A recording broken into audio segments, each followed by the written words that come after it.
भगवान की जय। श्री हनुमान जी महाराज की जय। श्री सुखदेव जी कहते हैं, परीक्षक, जो मनुष्य परम पुरुष परमात्मा की ये श्री नरसिंह लीला, सेनापतियों सहित हिरण्यकश्यपु का वध और संत शिरोमणि प्रहलाद जी का पावन प्रभाव एकाग्र मन से पढ़ता और सुनता है, वो भगवान के अभय पद वैकुंठ को प्राप्त होता है।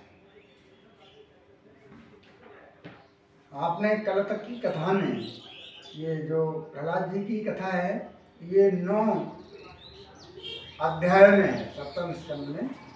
वैसे 10 हैं जय और विजय को लगा करके, लेकिन हिरण्याक्ष और हिरण्यकश्यप श्री प्रहलाद जी तक 9 अध्याय में संपूर्ण कथा। इसको जो कोई सुनता है वो भगवान के अभय पद को प्राप्त होता है।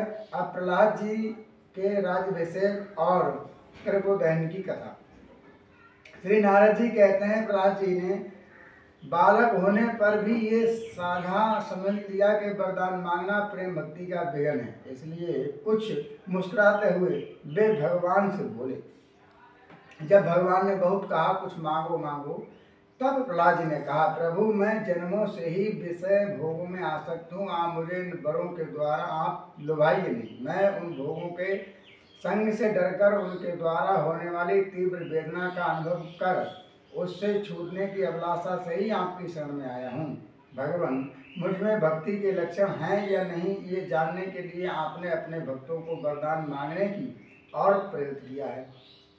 ये विषय भोग हृदय की गांठ को और भी मजबूत करने वाले तथा बार बार जन्म मृत्यु के चक्कर में डालने वाले हैं। हे जगत गुरु, परीक्षा के सिवा ऐसा कहने का और कोई कारण नहीं दिखता, क्योंकि आप परम दयालु हैं। अपने भक्तों को भोगों में फंसाने वाला वर कैसे दे सकते हैं? आपसे जो सेवक अपनी कामनाएं पूर्ण करना चाहता है वो सेवक नहीं है, वो तो लेन देन करने वाला निरा बनिया ही है। जो स्वामी से अपनी कामनाओं की पूर्ति चाहता है वो सेवक नहीं है, और जो सेवक से सेवा कराने के लिए, उसका स्वामी बनने के लिए उसकी कामनाएं पूर्ण करता है वो स्वामी भी नहीं है। मैं आपका निष्काम सेवक हूँ और आप मेरे निरपेक्ष स्वामी हैं। जैसे राजा और उसके सेवकों का प्रयोजनवश स्वामी के सेवक का संबंध रहता है, वैसा तो मेरा और आपका संबंध है नहीं। मेरे वरदान श्रोमणि स्वामी, यदि आप मुझे मुंह मांगा वर देना ही चाहते हैं तो ये वर दीजिए कि मेरे हृदय में कभी किसी कामना का बीज अंकुरित ना हो। मुझे कुछ मांगने की कामना ही ना रहे। हृदय में किसी भी कामना के उदय होते ही इंद्रियां, मन, प्राण, देह, धर्म, धैर्य, बुद्धि, लज्जा, तेज, श्री, स्मृति और सत्य, ये सब के सब नष्ट हो जाते हैं। हे कमल नयन, जिस समय मनुष्य अपने मन में रहने वाली कामनाओं का परित्याग कर देता है, उसी समय वो भगवत स्वरूप को प्राप्त कर लेता है। हे भगवान, आपको नमस्कार है। आप सबके हृदय में विराजमान उदय शिरोमणि स्वयं परब्रह्म परमात्मा हैं। अद्भुत नरसिंह अवतारधारी श्री हरि के चरणों में बार बार प्रणाम करता हूँ। तब श्री भगवान ने कहा, हे प्रहलाद, तुम्हारे जैसे मेरे एकांत प्रेमी इस लोक अथवा परलोक की किसी भी वस्तु के लिए कोई भी कामना नहीं करते, फिर भी मैं अधिक नहीं, केवल एक मनवंतर तक मेरी प्रसन्नता के लिए तुम इस लोक में दैत्यपतियों के समस्त भोग स्वीकार कर लो। समस्त प्राणियों के हृदय में एकों के भोक्ता ईश्वर के रूप में ही विराजमान हूँ। तुम अपने हृदय में मुझे देखते रहना और मेरी लीलाएं कथा जो तुम्हें अत्यंत प्रिय हैं उन्हें सुनते रहना। समस्त कर्मों के द्वारा मेरी आराधना करना और इस प्रकार अपने प्रारब्ध कर्म का क्षय कर लेना। भोग के द्वारा पूर्ण कर्मों के फल और निष्काम पूर्ण कर्मों के द्वारा पाप का नाश करते हुए समय पर शरीर का त्याग करके समस्त बंधनों से मुक्त होकर तुम मेरे पास आ जाओगे। देवलोक में भी लोग तुम्हारी विशुद्ध कीर्ति का गान करेंगे। तुम्हारे द्वारा की हुई मेरी इस स्तुति का जो मनुष्य कीर्तन करेगा और साथ ही मेरा और तुम्हारा स्मरण भी करेगा, वो समय पर कर्मों के बंधन से मुक्त हो जाएगा। प्रहलाद जी ने कहा, हे महेश्वर, आप वर देने वालों के स्वामी हैं। आपसे मैं बार बार और मांगता हूँ। मेरे पिता ने आपके ईश्वरीय तेज को और सर्वशक्तिमान चराचर गुरु स्वयं आपको न जानकर आपकी बड़ी निंदा की थी। इस विष्णु ने मेरे भाई को मार डाला है। ऐसी मिथ्या दृष्टि रखने के लिए मेरे पिताजी क्रोध के वेग को सहन नहीं करने में समर्थ हो गए थे। इसी से उन्होंने आपका भक्त होने के कारण मुझसे द्रोह किया। हे दीनबंधु, यद्यपि आपकी दृष्टि में उस पर दृष्टि पड़े तो ही वे पवित्र हो चुके हैं, फिर भी मैं आपसे प्रार्थना करता हूँ कि उस जल्दी नाश न होने वाले दुस्तर दोष से मेरे पिता शुद्ध हो जाए। प्रहलाद जी कह रहे हैं, प्रभु आपकी दृष्टि पड़ते ही वो शुद्ध हो गए थे, लेकिन मैं फिर भी आपसे प्रार्थना कर रहा हूँ कि उनका जो आपके लिए जो क्रोध था, जो द्वेष था, जो दुस्तर दोष थे, वो सब जल्दी शुद्ध हो जाए। तब श्री भगवान ने कहा, निष्पाप प्रहलाद, तुम्हारे पिता स्वयं पवित्र होकर तर गए। इसकी तो बात ही क्या है।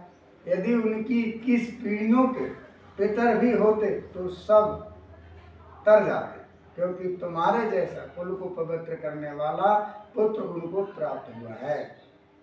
मेरे शांत समदर्शी और सुख से सदाचार पालन करने वाले प्रेमी भक्तजन जहाँ जहाँ निवास करते हैं, वे स्थान चाहे कीकट ही क्यों ना हो, पवित्र हो जाते हैं। दैतराज, मेरे भक्ति भाव से जिनकी कामनाएं नष्ट हो गई हैं, वे सर्वत्र आत्मा भाव हो जाने के कारण छोटे बड़े किसी भी प्राणी को किसी भी प्रकार से कष्ट नहीं पहुंचाते। संसार में जो लोग तुम्हारे अनुयायी होंगे वे भी मेरे भक्त ही हो जाएंगे। बेटा, तुम मेरे सभी भक्तों के आदर्श हो। यद्यपि मेरे अंगों का स्पर्श होने से तुम्हारे पिता पूर्ण रूप से पवित्र हो गए हैं, तथापि तुम उनकी अंतुष्टि क्रिया करो। तुम्हारे जैसी संतान के कारण उन्हें उत्तम लोक की प्राप्ति होगी। वत्स, तुम अपने पिता के पद पर स्थित हो जाओ और वेदवादी मुनियों की आज्ञा के अनुसार मुझ में अपना मन लगाकर और मेरी शरण में रहकर मेरी सेवा के लिए ही अपने सारे कार्य करो। इधर नारद जी कहते हैं, युधिष्ठिर, भगवान की आज्ञा के अनुसार प्रहलाद जी ने अपने पिता की अंतुष्टि क्रिया की। इसके बाद श्रेष्ठ ब्राह्मणों ने उनका राज्याभिषेक किया। इसी समय देवता, ऋषि आदि के साथ ब्रह्मा जी ने नरसिंह भगवान को प्रसन्न बदन देखकर पवित्र वचनों के द्वारा उनकी स्तुति की और उनसे ये बात कही। तब ब्रह्मा जी ने कहा, देवताओं के आराध्य देव, आप सर्व अंतर्यामी, जीवों के जीवनदाता और मेरे भी पिता हैं। ये पापी दैत्य लोगों को बहुत ही सताता रहता था। ये बड़े सौभाग्य की बात है कि आपने इसे मार डाला।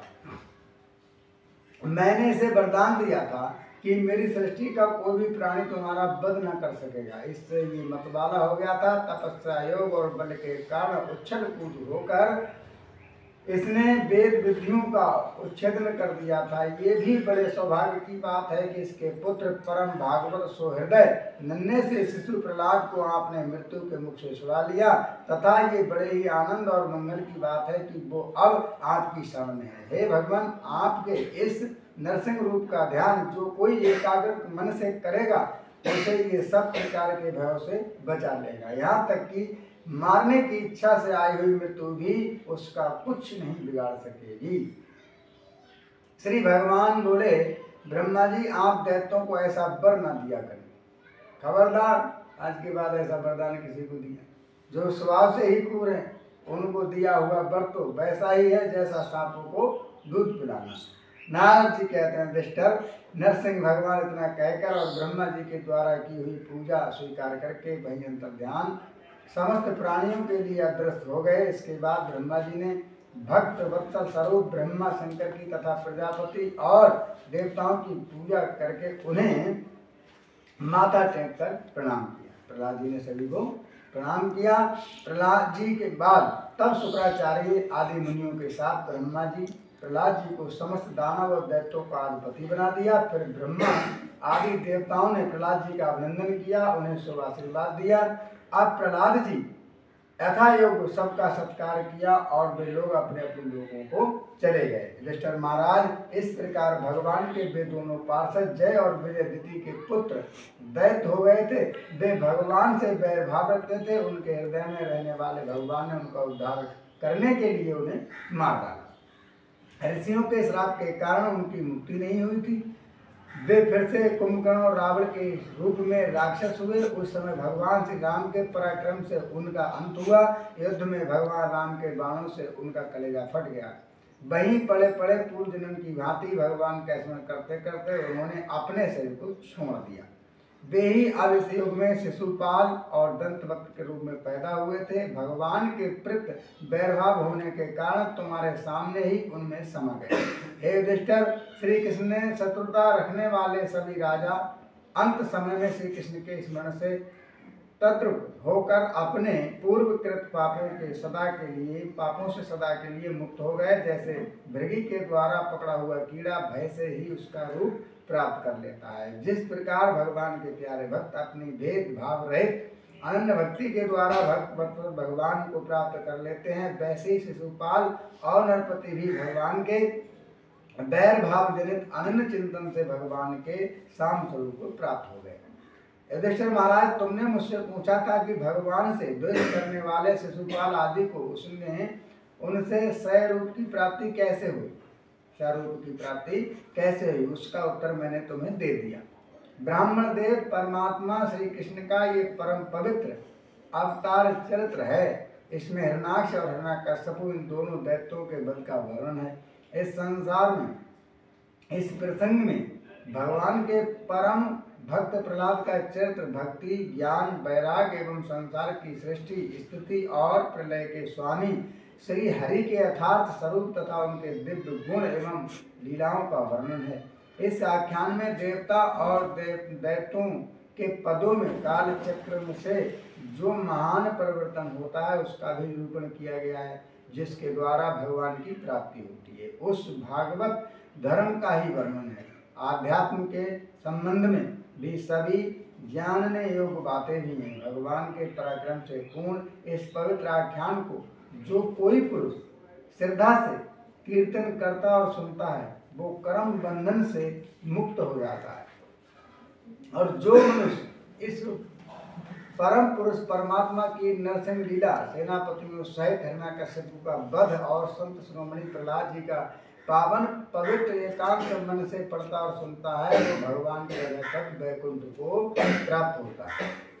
युधिष्ठिर, इस मनुष्य लोक में तुम लोगों के भाग अत्यंत प्रशंसनीय हैं, क्योंकि तुम्हारे घर में साक्षात पार ब्रह्म परमात्मा मनुष्य का रूप धारण करके गुप्त रूप से निवास करते हैं। इसी से सारे संसार को पवित्र कर देने वाले ऋषि मुनि बार बार उनका दर्शन करने के लिए चारों ओर से तुम्हारे पास आया करते हैं। बड़े बड़े महापुरुष निरंतर जिनको ढूंढते रहते हैं, जो माया के लेस से रहित परम शांत परमानंद भाव स्वरूप पर ब्रह्म परमात्मा है, वे ही तुम्हारे प्रिय हितैषी में मेरे भाई पूज्य आज्ञाकारी गुरु और स्वयं आत्मा श्री कृष्ण हैं।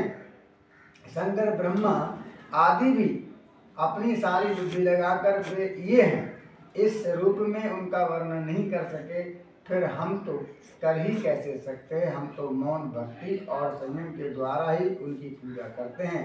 कृपया हमारी ये पूजा स्वीकार करके भक्त वत्सल भगवान हम पर प्रसन्न हो।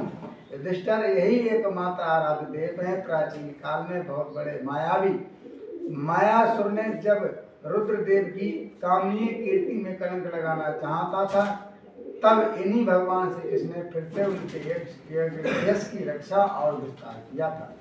राजा ईश्वर ने पूछा, नारद जी, मैं दानव किस कार्य में जगदीश्वर रुद्र का ये दुष्ट नष्ट करना चाहता था और भगवान श्री कृष्ण ने किस प्रकार उनकी यश की रक्षा की थी, आप कृपा करके हमें बतलाइए। तब नारद जी ने कहा, एक बार इन्हीं भगवान श्री कृष्ण से शक्ति प्राप्त करके देवताओं ने युद्ध में असुरों को जीत लिया था। उस समय सबके सब असुर माया वियोगी परम गुरु माया दानव की शरण में गए। शक्तिशाली मायासुर ने सोने चांदी और लोहे के 3 विमान बना दिए थे। वे विमान क्या थे? 3 पुर ही थे, शहर जैसे। वे इतने विलक्षण थे कि उनका आना जाना जान नहीं पड़ता था। उनमें अमृत सामग्रियों से भरी हुई थी। युधिष्ठिर दैत्य सेनापतियों के उनमें तीनों लोक और लोकपतियों के प्रति वैरभाव तो था ही।